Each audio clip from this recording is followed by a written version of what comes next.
I'm good. All right. Bob, you ready? All right. Good evening. Welcome this regular session of the Fayette County Board of Education on February 17th, 2026. And if you would, Mr. Chris, lead us in the Pledge of Allegiance. I pledge allegiance to the flag of the United States of America and to the republic for which it stands, one nation, under God, indivisible, with liberty and justice for all.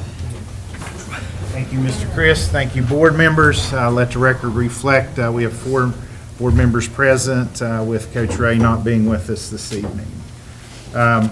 We do have one speaker this evening, so I'd like to invite up Miss Melissa Light, who wants to talk on the Valley Pre-K-8 cook job. So if you'd come up to the microphone, please.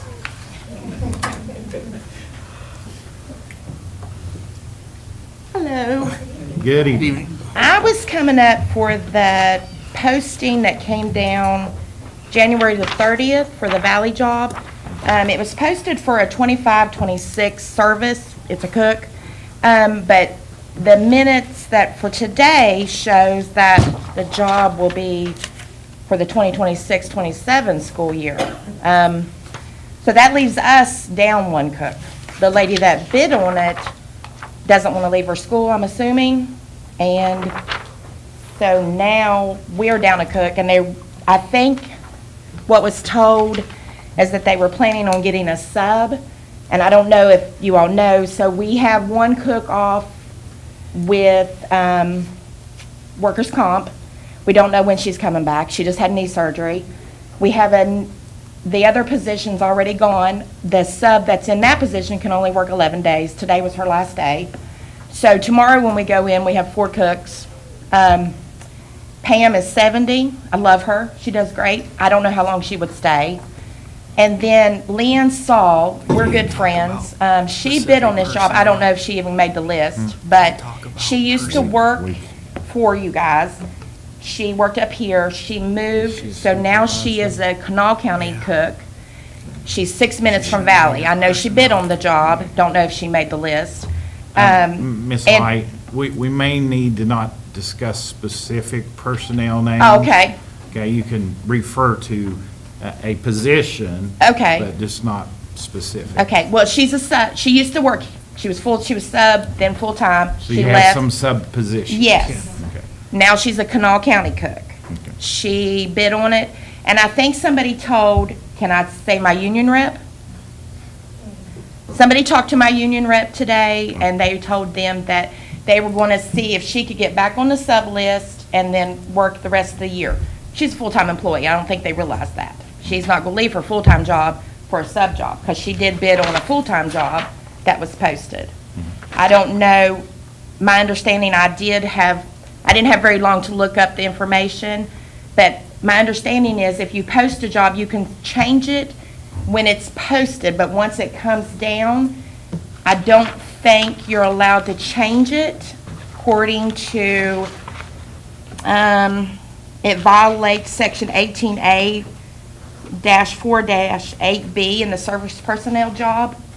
I'm not sure. I kind of looked at it. I was trying to figure it out. Only had a little bit of time. I'm not sure the numbers of Divide Elementary, but I do know it's a little school. Valley is a bigger school. I don't know if y'all know it. We have 2 kitchens. We're trying. We go 4 all the time, because we can't get subs. It's hard, but we do it.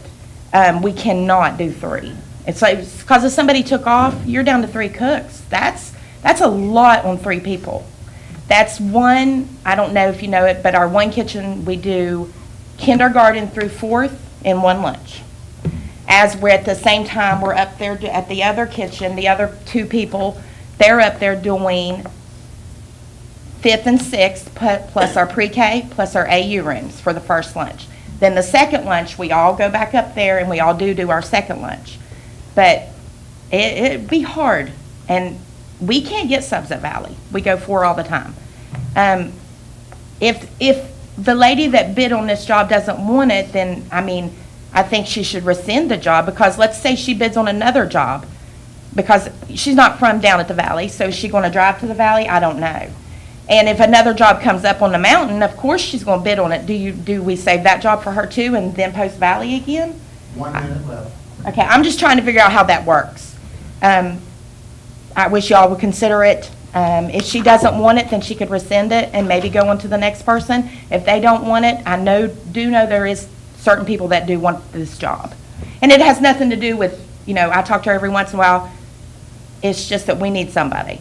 I don't think we could do it, we can't do it as 4 and then somebody miss and do it as 3. It's just too much. But that's all. I just wanted to voice my opinion. Thank you, guys. All right, Ms. Lee, thank you. Okay. And I'm assuming you guys are working this? Okay. All right. So we have no other speakers. We'll move to our 1000 series, our recognitions and reports. A lot of good stuff to cover this evening. I always look forward to our student achievement results and our scorecard reviews. And I think we've got some MOY data. So who's up first? Ms. Hara? All right. Miss Hara is now feeling better and doing well. I feel Yes. like we're getting there, aren't we? Yes, the cough is lingering, but I think we should be able to manage our way through this. So what I'm not going to do is go through each and every number in this packet. What I've done is pulled together data from as many angles as I could to give you guys a really good glimpse of what our mid-year, what the state of Fayette County Schools is as of right now. So I'm going to give you an overview of the different data sections and the things to pay particular attention to, and then I'll go through one school with you, and then we'll go through and you guys can review the individual school data. If you have follow-up questions, I'm happy to answer those. So we're going to jump right into it. The first set of data that we're going to look at has to do with K-3 iReady math and ELA. So we're going to be looking at both sets of data. So if you look at the pyramid up there is going to refer to the tiered systems that we typically function within. You're going to see research says that about 80% of our students should be proficient given tier 1 instruction, leaving about 15% of our student population to need a little bit of extra support, and then about 5% of our population to require intensive support. So those are going to be some numbers that are going to be important for us to keep in mind as we go through this presentation. So we're going to be looking at overall proficiency for this, and then we're going to also see a wheel. So I've given you a blank one up here, and the wheel is going to connect back to the Third Grade Success Act. Based on the Third Grade Success Act, we want all kids to be at proficiency levels, at grade level, by the end of 3rd grade. And so the state has identified cut scores in iReady, ELA, and math to say whether or not a student is on track to be proficient. And so I'm going to show you what those numbers look like in both ELA and math. I'm going to go through the data for you at each school, or one school, and then you can review the subsequent schools. So we will start in the next slide. This is just county at a glance. So if you look, this is going to show you the change from the beginning of the year data to the middle of the year data. So that's an easy contrast to see where schools started and where they are now.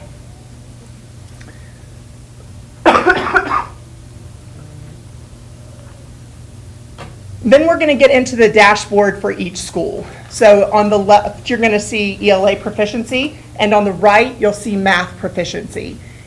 There, the red, green, and yellow colors correspond with tier 1, 2, and 3. Sometimes we break this down into a 5 indicator, but for the sake of simplicity, this is where the rubber meets the road. We're looking at tier 1, 2, and 3. One of the things that you're going to hear me talk about today has to do with 80%. It's a number we've been talking about in our central office meetings, and we've been talking about this with principals as well. If you look at the numbers in the green, by the end of this year, we want to get those to 80. So that's going to be our goal. In K1, we often hit that number. And then in second grade, things start to break down.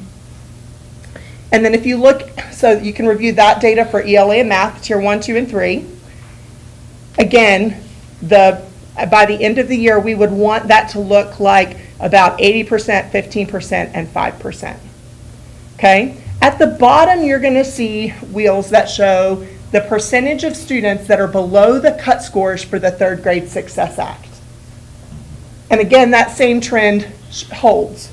You're going to see kindergarten is going to be a smaller percentage, first grade is going to be a smaller percentage, and then the wheels come off in second grade and then into third grade.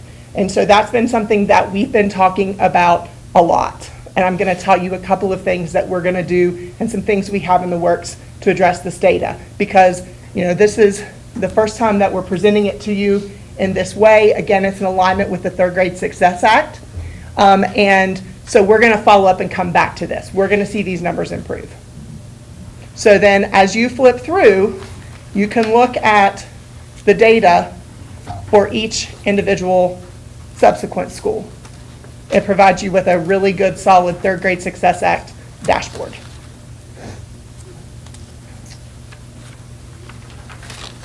Okay, so when we look at the at-risk population of our students, this is kind of a county at a glance. You can see what those, again, we're dealing with the percentage of students below the cut scores for the Third Grade Success Act. So that is what the top set of wheels show. And then the bottom indicators show the percentage of that group that has an IEP in 504. So I'll give you, and this is going to be the wrap for the K-3 Third Grade Success Act data. We're moving from analysis to action, and you're going to see that a lot of the things that we're working on, or a lot of the things that we've kind of added into our plan, have come from the Educational Summit feedback. So there is a direct correlation between what happened and the feedback we received at the Educational Summit and the things that we're putting in place. So a couple of takeaways from the K-3 data. We have a high percentage of our second and third graders at risk. And so what we've done now is for all second graders below the Third Grade Success Act cut scores, they've had mandatory meetings with their parents, they have individualized intervention plans, and then they have progress monitoring to be able to check on those students as we're going from now till the end of the year. So that is kind of an emergency stop the bleeding. Then we're going to step back and we're going to take a look at our tiered framework in general for K-3. We're going to give that a good overhaul. If you look from what we had in place pre-COVID, and then COVID happened, and things kind of got disjointed. There was a lot of autonomy, and so schools were developing their own plans. And so what we're doing is we're bringing, not everything, it's not dictating this, and this, but we're putting a framework in place to bring consistency back to that K-2 realm. It's needed. Phonics is phonics. We've got to have a consistent approach across the county, a consistent way to track that data, and a consistent framework in place to make sure that our students are exiting third grade on benchmark. This is where I want to give some praise to Ms. Harris. She's come in. I know it's hard to fill the shoes of Ms. Dooley, but the two of them have Well, worked. I'm going to say that, we work, our officers are right next to each other, and it's been a great collaboration. You We just took are- my thunder. I was going to say, these two Sorry. ladies. No. It's my turn to give you guys some praise because you need the credit for this, because that 80%, that second bullet is huge, because if tier 1 doesn't work, you can't expect tier 2 and tier 3. So what these two ladies have done, and I appreciate, Ms. Harris giving credit to Ms. Dooley, which I agree, but coming into this job and trying to figure out this Third Grade Success Act, every county is dealing with this kind of data, and we want to make sure nobody falls through the crack. So we want people to have autonomy, but you can't have autonomy until you get some skeleton put together to say, guys, we really got to look at what we're doing. Is it working or not working? So there's a push and pull with this as we're moving forward, and she'll go more into that. But Yeah, and the she's done a development of great the job with framework, the development of the framework is a collaborative process. It's not us saying, thou shalt do this. What we've done is pulled our specialists together. We've worked with the principals. Right now, the specialists have a draft of the framework that is ready to put together. We're going to vet that through master teachers, and then we're going to actually probably have the principals take that out to their teams and get feedback, so that when we adopt this framework, it's an agreed upon expectation, and then we can enforce it and we can move forward. And this will be in place as we roll out school year 27. And what Mr. Warble said, I think, is really important to keep in mind. If you look at those green numbers in the light green up there, you can see that right now we don't have many schools. Let's play best case scenario and say that we get all schools to 40% proficient, which, and the iReady data typically does go up. We often see K2 data up into the 70s and 80s. And then as we go through, you have this trajectory from second, third grade and up where it just continues to drop. So what we want to do, say we have 40%. Let's just play with some numbers.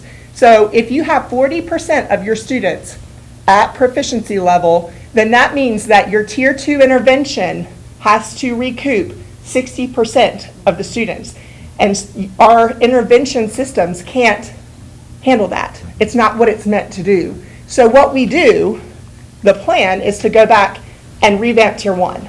We've got to make sure, whoops, too far. We've got to make sure that we're really looking at that tier 1 instruction, and that we're differentiating, and that we're using best practice strategies, and that our framework is solid. Those expectations are in place so that we start, the goal is to get to 80. We cannot intervene our way out of a tier 1 issue, and that's what we're doing. On Friday last week, and you're going to see this come up in several of these slides, Mr. Gladwell, myself, and Mr. Harper met with each principal, and they brought to us their process for looking at mid-year data. And that was a kind of a one-to-one. It was really 1 to 3, but it was a one-to-one meeting where the principals had the opportunity to tell their story through the data and tell us what they're working on, and then they left us with 3 next steps. What are your next step? 3 next steps. So we have that information for every single school based on the data that is individual to them. So as you're looking at these dashboards, we've had the opportunity to have conversations with the principals about how they're going to respond to places in their data that don't look quite the way that we want them to. Any questions about the K3 data before I move on to the Cambium data? Just a point of clarification, the cut scores really guide us on if that student progresses to the next grade Yes. level, right? How is the 504 and IEP students impacted? So- Are they the same way as a general ed, or?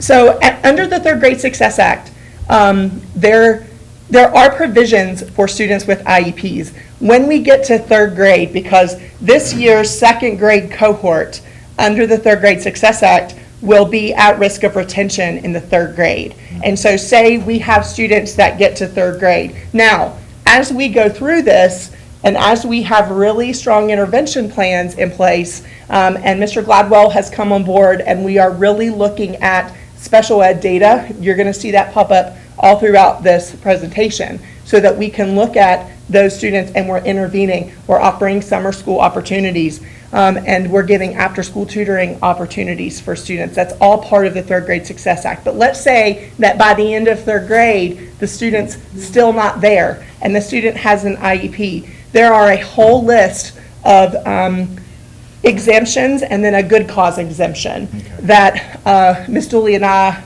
along with a committee from the county, are working on our retention policy for what that's going to look like. There are provisions in place for students with IEPs, but it can still happen. Okay. All right. Does that make sense? Yeah, absolutely. And we will be bringing that retention policy has to be in place by the end of this school year. So we've been working with a committee out in the county, and we will be having a draft version, and then we'll make our final revisions to that, and we'll have that for you guys so that you can see what that retention progression looks like under Third Grade Success Act. Are we having a lot of kids participate in the after-school tutoring? So with our Save the Children programs, we do have a steady amount of students that are participating. And they are, the in-house data tracking system for Save the Children is really pretty solid.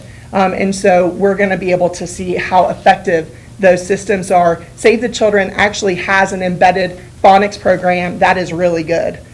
So they're targeting those foundational skills in their after-school program that is going to partner beautifully. We have some innovative things in the works in the pipeline for summer school as well. So we will have our Save the Children locations, and then Mr. Lee has worked with the State Department, and they've allowed us at Valley, because we're going to be losing Energy Express at Valley, so we're going to replace that with an in-house program that we are funding through Valley CSI funds, and that will allow us to do a targeted program at Valley. And we're going to use some innovative approaches because the attendance was not consistent with Energy Express, and so they're losing that program. So we're going to format it differently in the hopes of getting better attendance from the students in that attendance area.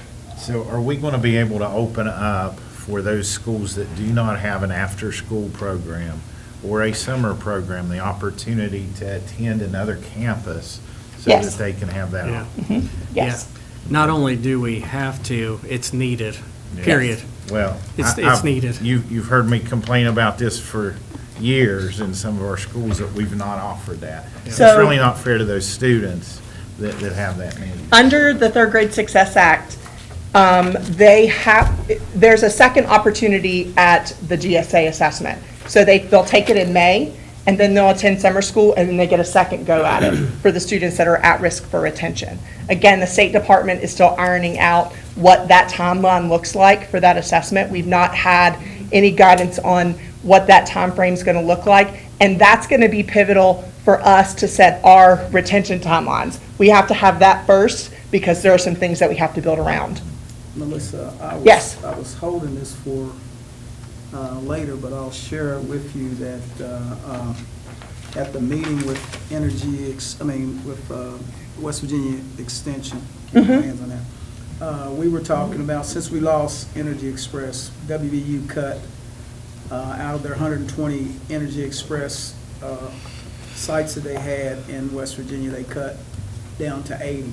So they cut 40 of those positions. We collaborated at this meeting about something that may be just as beneficial as Energy Express. We're going to do it with 4-H camp. That's a 6 weeks camp. We're going to work along with SOAR, and we're going to introduce math, reading, science. Those are 3 areas that we're going to concentrate on. And I can give you, I can't put my hands on it.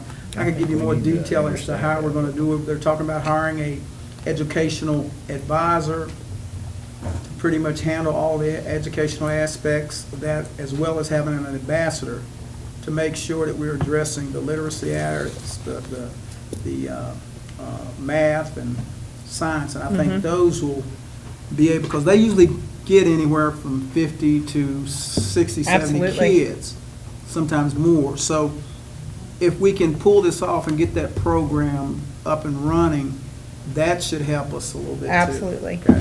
Yeah, we'll take whatever summer So we're working. support we can get. Actually, Mr. Whipple and I are working with Energy Express for the Okay. curricular part. We've met with JR. So they've already talked to you all about Yes, that. sir. Yeah. It's all up Any in other the air. K-3 questions before we move into the next set of data? Ms. Harrow, on the Yes. county data at a glance. Uh-huh. So it looks like we have made some significant progress from the beginning of the year to the middle of the year. But historically speaking, would you say we're ahead of where we normally are this year? It's about the same. About the same? In general. Now, there are some outliers, but for the most part, it is about the same. Yes. And I have cohort data for K-3. I'm going to show it to you in I did put that into the 3-8 data, but I have that for the K-3 if you'd like to see that as well.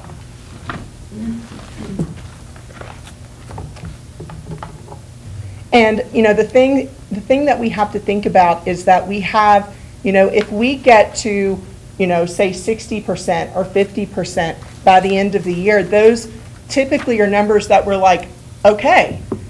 The problem is that we've shifted our mindset to that being okay when it's really putting that load on tier 2 and intervention, and then we're never getting to those students and never getting those students over that hump to where they can exit out and go back into the gen ed population. We're leaving this bubble of students that are not making it. So we're going to really refine what we're doing in tier 1 and move to get those numbers up into the 80s, solidly where we need them to be. Okay?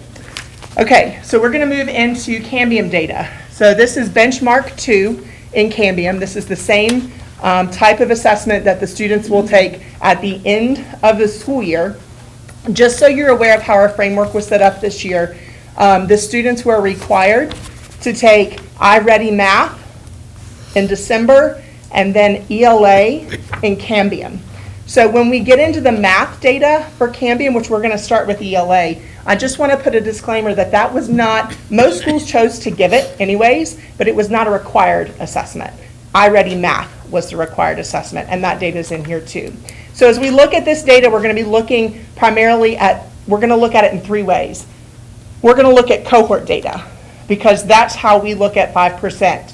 We look at groups of students moving from 3rd grade to 4th grade to 5th grade, and are those groups of students getting stronger? And that's the key, is developing strong cohorts of students. So if you see the line graph, what we want to see in that line graph up here, and I don't know if there's a, yeah, look at that, oh, it's not going to show up. The TV But in the, absorbs it. yeah, it's going to absorb it. So in the line graph, we want to see that be an upward trend in that line graph data. So places where that goes down drastically, that's going to be an area where we need to take a look at.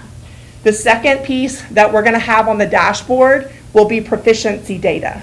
This is going to show us the breakdown in the 4 descriptor areas that we typically see: does not meet standard, partially meet standard, exceed standard. So we're going to see that breakdown. And then we're also going to see a progress indicator that shows us how close that school at each grade level is to meeting their end of the year goal. Okay? So here's the county at a glance data. And my apologies for the 120. I'm not really sure why I decided to do that, but it's only up to 100%. So you can see in ELA, this is countywide data, where we are right now. We're looking at proficiency would be a combined green and blue. And then on the right, you can see the rolled up school data and how close schools are to meeting their 5% goals. Okay? All right, now let's get into the school. Could we go back Sure, just a absolutely. second? So explain AES. Have they already met? Ansett Elementary has surpassed their 5% goal at Okay. mid-year. Okay. Yes, that is correct. So that would be a positive to look at. That is an absolute positive to And look that's at. the 48% is their 5% at end of year? Correct. So they've met it? Yes, they have met it. Okay. And again, we are accustomed to looking at these numbers and being satisfied with numbers in the 30s and 40s, because that is typically how this end of the year data plays out. We're not satisfied with that anymore. We want 80, and that's what we're going after. We've got to have, now, that's not going to happen overnight, but that is what we're talking about. It's going to define the narrative, and it's going to look at tier 1, because we cannot intervene a whole body of standards at each grade level and expect to make all those gaps go away just with tier 2. It's impossible. It's not going to happen. We have to look at what's going on in tier 1 and the differentiation that's happening or not happening in tier 1. And we have a strong plan for how we're going to roll that out. And if you look at Ansted as our example, since we started with them, you don't want your staff or that building to say, oh, and Yes. just breathe. They can breathe, but you Yes. got to say, now we got to finish strong Because because we go ahead. deserve that for our group of people, and I want them to not just rest on those laurels thinking, oh, we got this, because you guys know as well as I do, that this next 3 months of school is very crucial to push through and finish strong, because it's going to be nice weather like this soon. I promise you, it's going to get nice. And we got to compete against Mother Nature and everybody wanting to get outside and get like, oh, we're good here. But then we got to look at the rest of the buildings to talk to those principals. How can we reduce the red? And we've been working with them on that to help them with that, because you can't look at a negative and say, well, they're not quite there yet. But you can see they know the understanding is the goal is to match the superintendent's goals, the central office goals, the principal's goals, and the teacher's goals, and the board's goal, 5% growth for this school year. I think I jumped in ahead of you. No, the only thing I just want to caution as we look at that every one of those schools has a different data set, right? So you've got Ansted Divide that's comparable because they have 3 through 5 that's Yes. included in there. Fayetteville Pre-K 8 and Valley Pre-K is comparable because they've got 3 through 8 Yes, included. in middle so- school. No, absolutely. so- Absolutely. And, you know, with It's a these good numbers, disclaimer. this is moving us up in the state. As Fayette County has made gains over the past years, we're starting to feel a little bit better about our position in the world, because when we compare our numbers to state and other county data, you know, we're starting to look a little bit better. But the cautionary tale is that we get comfortable with 50 and 60%. But what that means is that 40%, 50% of our students are still not proficient. Right. And so as we expect incremental gains, we're going to look at what does it take, and we're going to do it through a methodical process. Because when I look at a whole body of standards across a year, it's a lot harder to say, okay, well, what was the issue on that? But when we look at one mastery assessment on one set of standards, maybe 2, maybe 1, that's the data that gets us to 80. And if we start hitting 80 there, then that will impact the data on the back end. And so it becomes an experiment to what do we do, what do we shift, what works to get that mastery assessment data up into the 80 range, and we're just not there. You know where we are? We're here. The mastery assessment data that we're getting is comparable to where our end of the year scores are. So if we want to get big changes, then we have to start making big changes in that in the moment data. Okay, so here's Ansted Elementary. Again, if you look at, I'm going to take you through one of these so you can see. This is ELA data. You're going to look at cohort growth. If you see that little bitty red or orange dot, that's 3rd grade. That's their first little dot on their map, on their journey. And then you can see 4th grade, school year 25 to 26. That is really strong cohort growth. And that's what we want, because that shows that groups of students, we're not comparing apples to oranges. What we're doing is we're comparing the same students, and that means that we're getting more students to that proficiency level. And then if you look at 5th grade, there is an increase, but it's not as steep. That line in 4th grade is phenomenal. Yeah. If you look at the overall proficiency, there you see the breakdown of the 4 different descriptors for red, green, or red, yellow, green, and blue. Again, red does not meet standard. Yellow is partially meet standard. Green is meet standard. Blue is exceed standards. And then you see the grade level breakdown of their goal progression. And then the indicator gauges on the bottom show the percentage of the special education population that is hitting that proficiency level. You're going to see some higher numbers in there, and it's important to realize that students who are gifted also have IEPs. So that sometimes can skew that data. So we're starting here, pulling this data out, and as Mr. Gladwell and the curriculum team start to really work together and come together, we're going to be mining out that data even more so that we can look at what does our gifted population look like versus what might an LD population look like. So we know where those levers are that we need to push and improve to be able to move students. Any questions about the setup of this dashboard?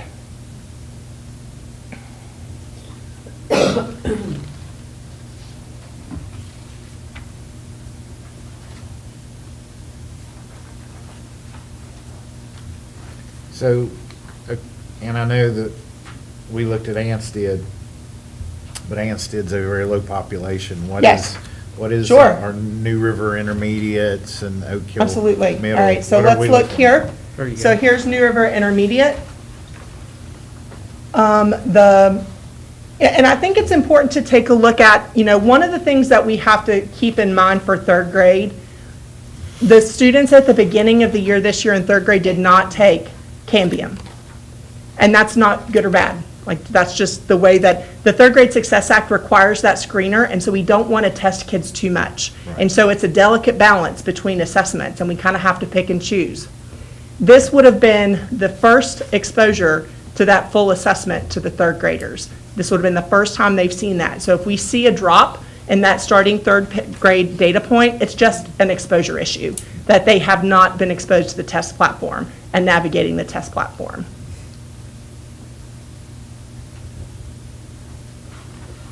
But there you can see, like, fourth and fifth grade are primed and ready to, they're within reach of their goal. Again, that third grade number is lower, but we have to keep in mind, the little disclaimer is that that is the first time those kids have seen that assessment. Oak Hill Middle. We see kind of a dip in the cohort data. We do have 7th and 8th grade primed and ready to hit their end of the year goal. I can tell you that Mr. Gladwell, Mr. Harper, and myself had a very promising meeting on Friday with Ms. Kaiser. Her data meeting was stellar. And if she follows through on the work that they're doing right now, looking at individual students, it would be my prediction that we're going to see those Oak Hill Middle School numbers jump. And we know there's been a lot of challenges at that school this year. But it was really encouraging to see what the data that she brought to the table. Good. Here's a PK8, there's Valley. I have had conversations with Ms. Smith about 7th and 8th grade and what they're doing as a team. She's doing a lot of individual work with 8th grade. They're really struggling with that cohort of students. And so she has some things in place to be able to move those kids. Any questions about the 3-8 data? When you don't have those teachers in the building, math, English teachers, that has a profound effect on It does. this too. It really does. And just looking back, I think we have several schools that don't have math or English teachers. Well, and if you look at Valley, I'm not making Yeah, excuses. 12. The data is half the population are subs down there. And that makes it tough, but, we try to recruit them in there, but, I feel for those kids when they don't get a qualified staff member in there. No disrespect to the subs, but it's hard. We had a great data meeting with Ms. Smith on Friday. She's also coming up on Thursday afternoon to meet with me for about 2 hours. We've sketched out some time to start looking at that together. And, we were fortunate, and I hate to look at Kanawha County's bad fortune in East Bank closing, but it allowed us to pick up some quality Yes, it did. staff, but we still have half a staff. that's- Yeah. And I'm hoping with, with Some more the cuts. teachers they're cutting, down in Kanawha County, we were talking about cutting 154 positions. Maybe we can entice some of those people to come our way. And I think Mr. Groom, before he leaves, is going to take hard copies with him. You got them already? Okay. This is part of our strategy is Mr. Groom is going to go door to door and help us out, so we appreciate that.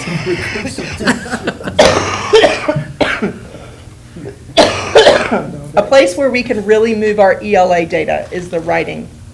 I don't have that percentage right on the top of my head. I think it's I think it's 30% of the overall ELA score comes from writing, and I'm going to show you where we can cherry pick some points to move our students and improve their ability to write. So again, you're going to see through this 3 different types of writing that students can be exposed to that are embedded in the standards: informative, opinion, and the narrative. And then the writing assessment is scored on a 10-point rubric, and that's important to know. The conventions, and that's grammar, spelling, punctuation, that's 2 possible points. Evidence and elaboration is worth 4 points, and then purpose and organization is worth 4 points. So let's take a look at this data. This is by school. You can see that overall informative writing is our lowest. So this is just right now, our average out of a 10-point rubric is 4.02. I made that gray really pop up there because look, and I actually put the points that we don't have. Because if we focus here and we can move that average, that's going to help us a lot. Now, we're talking numbers, but let's put that in perspective. That means that our students are getting stronger in their ability to write, which this would be an indicator that that's happening. So if we look at this in those 3 areas of that rubric for conventions, again, we're hitting 1.2 out of 2 points. There's not much to get there. But if we really focus on evidence and elaboration and teaching kids to cite evidence, and we've done that, but let's do it in a really focused way. Let's come up with mini lessons to improve that. Let's look at exemplar pieces that have done a really nice job of that. Look at all that space. It could be that we have schools. It's hard to see what that correlation looks like because it's not real clear in the data from the state, but it could be that we have schools that are really strong in the multiple choice portion and really strong in the ELA reading portion of that it's the writing that is preventing us from getting over that hump. So this is what we're going after. So again, ELA, it's pretty much a lot of the same overlaps that we're seeing in patterns. Tier 1's not at 80%. We're looking at that framework again for Tier 1 non-negotiables, and we're bringing in the mastery assessment. Again, these pieces, especially that second bullet DI, for differentiated instruction came straight out of the Educational Summit. We were already heading in that direction, and so that feedback just solidified what it is that we were thinking about. Any questions about the writing data? Just to let you guys know, I think I've heard Mr. Gray say this from the business world. We're looking at opportunities, and if you go back to those screens, you don't have to go back. But when you see points that you leave on the table, this would be a more direct, very precise way to go for these points. I would tell the students this, guys, look at these points That's we how can you do it. gather. You let them know this is where you are. And you show them the path to get better at that skill, and then you see that number go up. Well, the kids are already in a gaming system, so why don't you make it a gaming? Yeah. And you got to trick them into learning. That's what you do as a parent. That's what you do as a teacher. Let's be honest, that's what you do with adults to get them excited about something. So anyway, I think you guys get to see a detailed organization with all the colors and the points available and the growth that we're trying to get.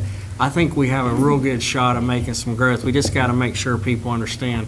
Please follow through, follow through, follow through. So our principal meetings and working with them is not just giving them, information we could email them, and we're working on that already with a s'more that Ms. Dooley's created.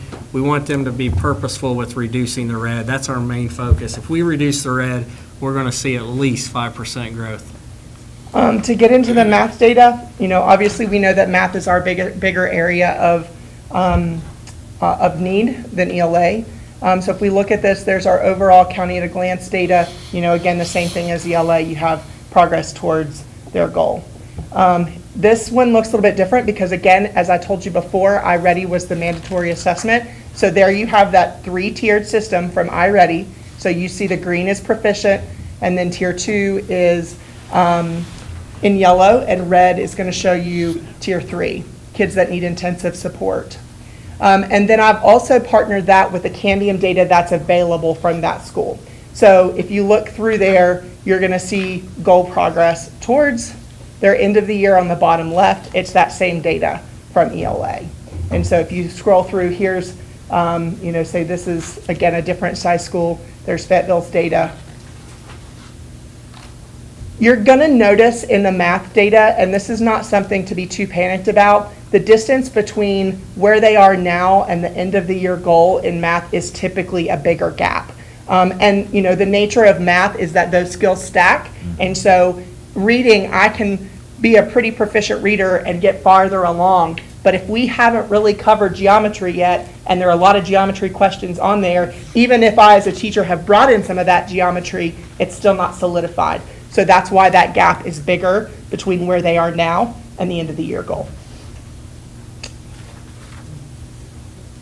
And so you can flip through, and you know, you guys will have these data packets to look at in detail. If you have questions, you can reach out to me, and I'm happy to provide further data for you because we do have more data.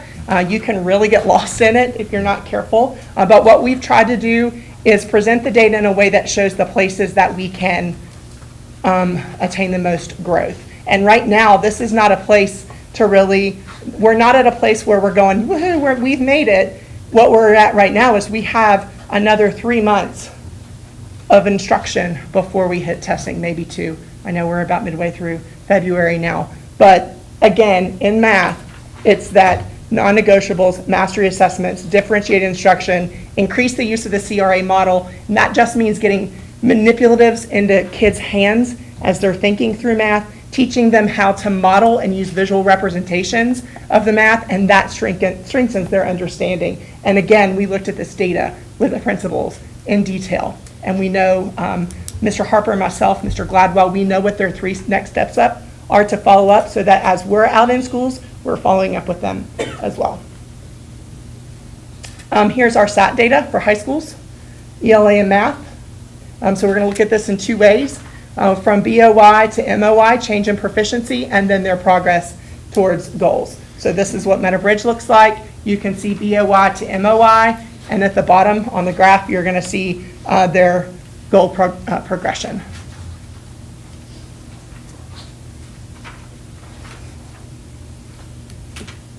There's Midland Trail. That one's pretty cut and dry. And Oak Hill. So, that was longer than the time that I had anticipated, but it's good discussion. And, you know, I would ask, do you have any further questions, or are there things that I can answer for you? Again, you have this data to take with you. No, this is at the heart of what we do, so Yes. if we need to spend more time, that's okay, so. Good job, Ms. Hearn. Good job. All right, Good job. Ms. Dooley, I think you're up next. I am, I'm going to connect, I was disconnecting her. Melissa, get a water and a cough drop.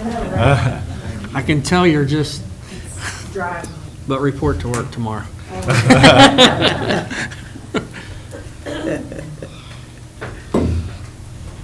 No, I appreciate this. You spoon fed us, and that was good for everybody to understand, because it's a lot of data to unpack.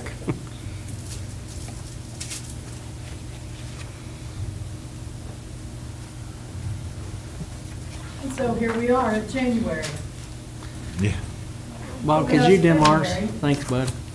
Thank you. This is our school report. And we'll go ahead and begin with Ms. Hedrick. Our attendance rate for January was 24.247. Our chronic absent rate was 23.298. We had 0 dropouts for the month of January, and we had 6 December early grads. And we had 19 days, I think, of school in session, maybe, if that, in January. And that includes our non-traditional, if I'm not mistaken. Yeah, That's correct. you're correct. So for discipline, I'm going to take over for Mr. Harper just on this part. And you can see that there was a jump from December to January from level 1 and level 2 to 253 referrals. But you have to remember, we were out for several days in January, but also when kids are in and out for snow, am I going to be at school, am I not going to be at school? Sometimes that makes our level 1s a little bit heavier because you have kids always in that, you know, fight or flight mode of, am I going to school? I don't want to go to school with all the weather. And so level 3 and 4, we're still very low at 66. But compared, you can see to December, it's a little bit higher. The total violations were 319. And then we had 74 ISS and 74 out-of-school suspensions and 42 in-school suspensions.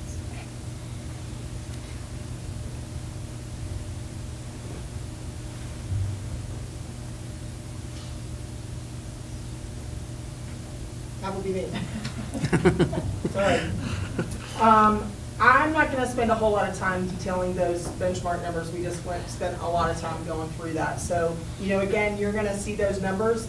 Probably the biggest takeaway there is just looking at an average of what those look like. We're hitting and hovering, pretty much across the board in that 30 to 40 range. Probably if you would average those out, it would be an average of about 40. And, our goal is to really lower that number of students that we have to intervene with.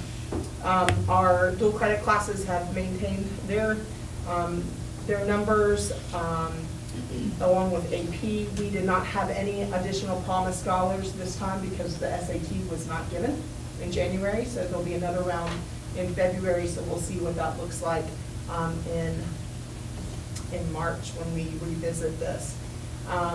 And then, again, AP and FIT numbers stayed the same.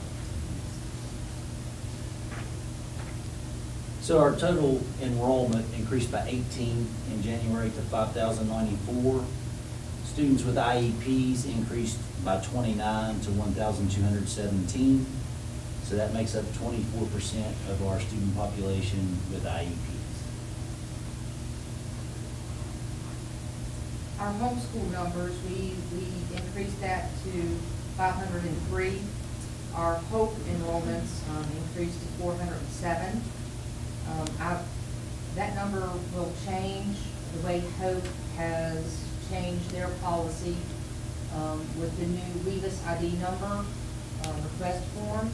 They will open or allow us to start entering the new Hope awardees. I think it's March the 2nd, and we have completed a lot of processing of the ID numbers.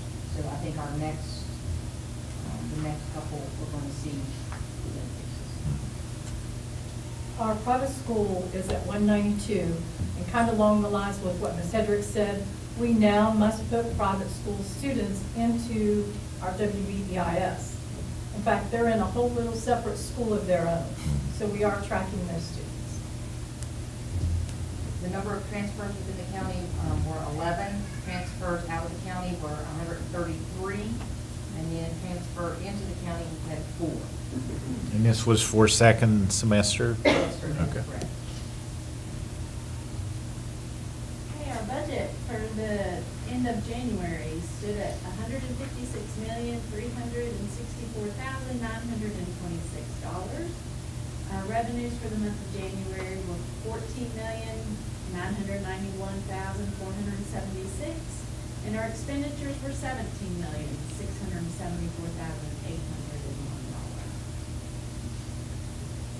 The next section is pretty constant, but number of professional staff is 451.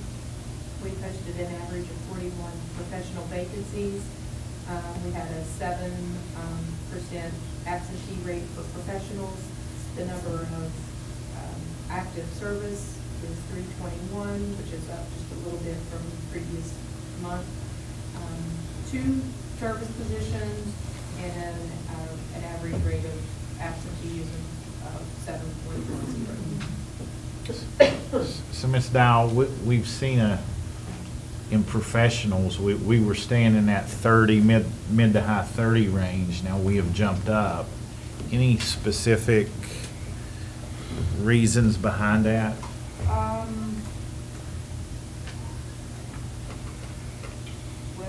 This past, in January, coming out of review and qualifiers, we had to post at least one new professional position. We've had some leave that that we just haven't been able to fill. It's kind of a stagnant part of the. Did we have some retirements or some folks leave that just? Resignations, Okay. yeah. Do we do, I don't know if this is the appropriate time to ask, but do we do? I know what you're, yeah, that's fine. We good? Yeah. Okay. Do we do any type of exit interview with our employees who leave? I don't want to step on, I mean, I know that's probably falls under climate and culture too. so- No, that's different. There's not an official forms. It is part of one of my goals this year. I do have indirect or, if they call, I usually, if they don't call, I usually do call them and just kind of have a polite, hey, how's things going, or is there anything we need to do differently? So it's more informal.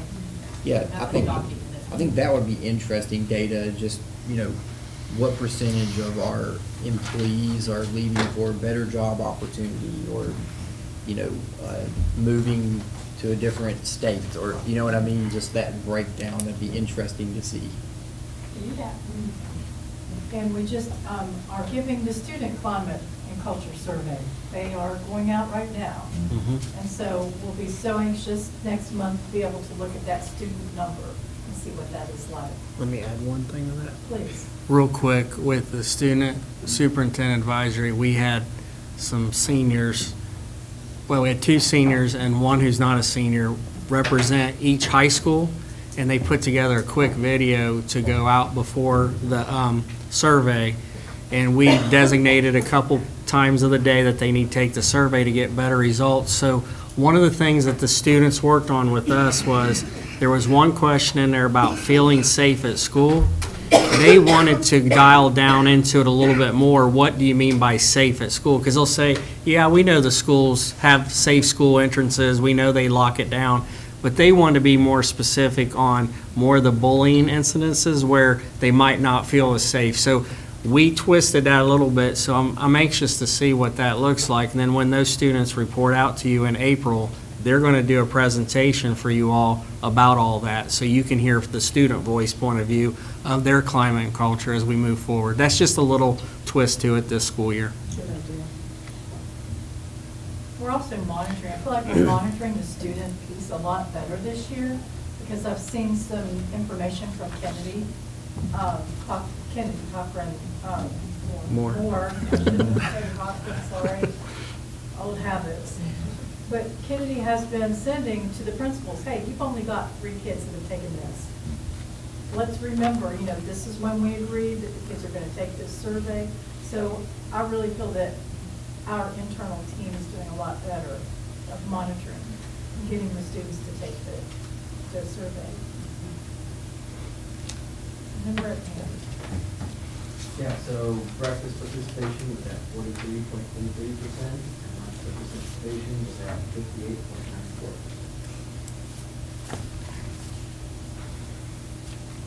So we've had a little bit of a drop off the first 3 months, or the previous 3 months for both. Any ideas what's driving that, or? Yeah, so when food is disrupted, it disrupts the meals. Results in students eating at home and then not as many eating at school. And then also there's that same sort of disruption with lunch. One thing that I can throw in there is when you have 2-hour and 3-hour delays, that does mess it up. And then,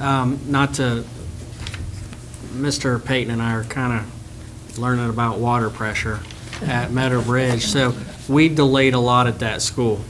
And so I'm not saying that's 100%, but we've had a lot of delays, which then pushes the lunch and breakfast a little bit wonky, if you will. So when you do a grab and go, some people are like, I already ate, I'm good.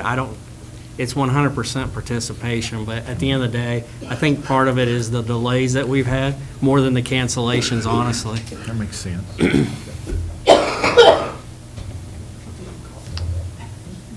Yeah, you haven't coughed all day till now. It's okay. Do we you All have right. any further questions on our service, or our report card? All right, very good. I'm going to disconnect Mr. Taylor. All right, 10. Do you need to connect, Mr. Payton? Well, Bob? I'm disconnected. He should- Once Bob gets a hold of it, we're good now. Yep, he's good.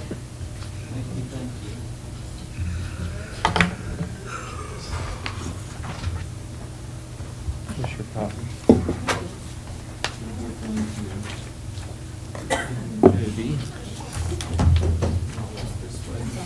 Thank you, sir. Thank you, 10. Thank you, sir.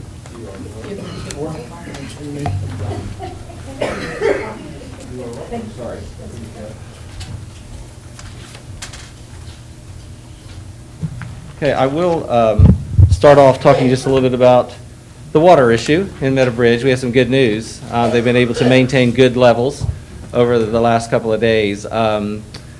We've maintained our fire watch scenario out there with Mike Fridley and Mike Dickerson until we feel confident, and that's talking with, the city of Meadow Bridge too, until we feel confident that we're kind of over the hump there. But I think we're really, really, really close. So they had a couple of small leaks they had identified, but the water levels every day have been going up. They had been shutting the water off at night to let water build up. They've not done that the last night or two, so, and the water still the levels are staying high. So we're feeling much better about that. So we'll see how it goes, and we talk every day about that. And we've also, they've had some help from the West Virginia, I want to make sure I say it right, Rural Communities Assistance Program. And then they've also had some assistance from the West Virginia Public Service Commission. So they're reaching out. I've also reached out to some people at the state level that Mr. Warville gave me some information for, and I've included them in that discussion, let them know what I was doing, and included them in the emails that I'm sharing with them. So, but anyway, I think they're getting a handle on it. They also have a grant to do some repairs, and they've secured an engineering firm, Thrasher, is helping them with that. So they'll be doing some more kind of infrastructure type work instead of just repairs once the weather breaks. So they have a plan to move forward. So I'm happy. I feel like we're kind of over the hump, but we'll see. So hopefully we are. A couple of things I do want to talk about. The first thing I want to talk about is the dugouts at the softball and the baseball field at Midland Trail. It was interesting. I'm going to go to this picture real quick. Back when the snow was and the ice was covering everything, they built surrounds over them so that they could work inside, and they heated them. And I was just really impressed with Raines Construction for moving forward in all of that was going on. And especially with it being so doggone cold. Oh, my goodness. It was, I went into one of them one day and just took some pictures, and I just where's my lawn chair? I'm just gonna hang out, It was really, really, really nice. They were going out to bring in a lot of block, but they were inside working in short sleeves, and it was amazing. You remember what that weather was like. So, but anyway, just wanted to share that with you. I do want to let you know, we've talked about this before, and that the possibility of the wastewater treatment plant not being finished and that we'd have to use portable restrooms, we're going to be using portable restrooms. Okay, it's going to be May, probably before the wastewater treatment plant is finished, and then everything on campus can be switched over to that. So that's where we are. I had talked to Midland Trail High School about that, the administration and the coaches, some of the coaches, not all of the coaches, but I talked to some of the coaches, and they were like, hey, if our field's ready, we're good. So, and the fields, we're very confident that the fields are going to be ready. There are some things that may not be ready, some peripherals, but they're not worried about that. So I am. I'm worried about all of it. I want it all to be done. I want it all to be ready, and it will eventually. But this weather has caused us some issues. But I still think that we give a lot of kudos to our contractors for moving forward through some of this. A couple other things. We did have our pre-bid meeting yesterday for the asbestos mitigation at the kitchen gymnasium annex at Meadowbridge, sorry. And those bids are due Friday. The board office project, the carpeting project, let me go back to this just for a second. The board office carpeting project, those materials are ordered. When we get ready to do that, we'll have some people here in the office, we'll meet, we'll have a pre-construction meeting, and we'll come up with a schedule. We already have kind of a schedule in mind. We are moving forward with the New River Primary and Oak Hill Middle School Controls Project. And, of course, still the Lentil Project. There's not a whole lot going on at FIT right now, but we are still moving forward with that. And then the end of next week, Mr. Warble and I are going to be meeting with some representatives from McKinley Architects and Engineers to discuss an MIP project. So we're looking at those. I'll go through just a few pictures with you. Again, there's that. And then this is what they were able to do inside there, which I think is just pretty amazing. They took that off and there it was. You know, that's not finished, but that's all good. A long way to being finished, so, or a lot of progress towards being finished. Tim. And that's at the softball field, yes. I know that's a dugout, but Yes. this portion here, is that Storage. storage? Okay. Yes, it is. Yeah, there's stores on each end of the dugouts. Yep. And then baseball's the same way. Okay, and these are the ones on the baseball field, and you can see the one in the middle there, that's the base for the press box to sit on. So. And then, of course, the Meadowbridge project, and then some really good progress. I kind of skipped over Midland Trail Elementary, but a lot of good progress going on there. Today I've spent, I keep going back and going back and going back. There for a while it was like, oh, I'm seeing the same thing. But now there's just a lot of things going on, and kudos to Swope as well for enclosing as much of the building as they possibly could, bringing in heaters and moving forward. So they've got drywall up. Especially in the admin area, they've got a roof going on the classroom section on the B wing. I mean, a lot of roofing going on. So it's pretty amazing what they've been able to do, and painting. They're painting in some places already too. So just a lot of really good progress going on at Midland Trail Elementary School. And then this is part of my, it's not a very complex diagram, but I just thought, when they showed this to me, this is the controls schematic drawing for New River Primary Oak Hill Middle School, all of those units and how they're connecting everything. And I just thought it was interesting. I thought it'd be kind of interesting to share that. So You're not quizzing us on the next I am one. not. I'm not quizzing myself. But my big thing is, are you making progress? Are you where you thought you'd be? And will we be done on time? The answers to all those are yes right now. And they assure me that as long as they, are making the progress they're making, which they don't see any reason why they can't, they'll be done in August and ready for the new school year. So we're having a little bit of issues. Sometimes we have a room that's a little warm. Sometimes we have a room that's a little cool. So we're fighting those, and they address them manually on site as we have those issues, because we can't see this building right now in our building automation system. That's it. Okay. Thank you. Any questions, comments of any kind?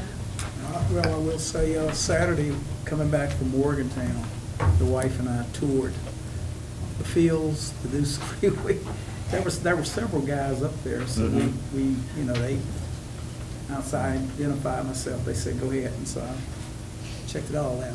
It's wonderful. Coming along, isn't it? Great. Looking good. And I had a chance to talk to our McKinley partners and Jim Sauer over the weekend too, so. Okay. Good My stuff. wife was totally impressed. And it's hard to impress her. We won't reflect that in a minute. All right, moving along, a lot of great conversation, a lot of good stuff. But moving into our 2000 series, we've got items 2070 through 2076. Do I have a motion to accept those? Second. Thank you, Ms. Whitlock. Thank you, Mr. Groom. Any questions on any of these items? One comment, item 2076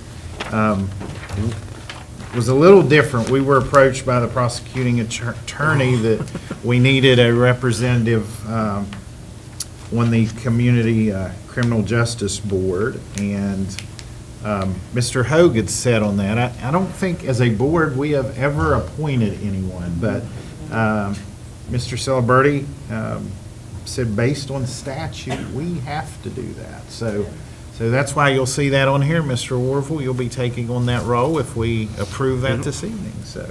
And I was even at the meeting. You didn't haze the new guy. So, No, it's all good. This will be a good thing for me to be a part of and then report back to you guys of what's going on in the county. Very good. And then policies mostly, Mrs. Dooley, these were just some technical corrections and changes, so. Okay. Okay, we have a motion second. All in favor signify by aye. Any opposed? Motion carries 4-0-1. We have nothing under the consent calendar this evening. We've got items 4035 through 4037 under finance. Do we have a motion to accept those? So moved. Second. Thank you, Mr. Groom. Thank you, Mr. Chris. Any questions for Ms. Fridley? Okay. Hearing none, looks like our spend is a little less than was on our report card, so I'm assuming our January numbers included some SBA payouts. Yes, it does, and we haven't, it would have, we didn't receive the SBA money until this month, so we reported the expenses last month. And we'll Report the revenue this month. Okay, hearing no questions, all in favor signify by aye. Aye. Any opposed? Motion carries 4-0-1. Board members, we do have one correction in personnel. If you would strike item 5173. Ms. Gleason has rescinded her resignation. Is that correct, Ms. Dow? Yes, sir. Okay. These Walmart teachers. So we have items 5171 through 5184 with the strike through of 5173. Mr. President, before we ask for a motion on the 5,000 series, I'll make a motion that we go into executive session. Okay, so Mr. Groom's got a motion to go into executive session to discuss a personnel item. Do I have a second on that? Second. Okay, so I've got a motion and a second.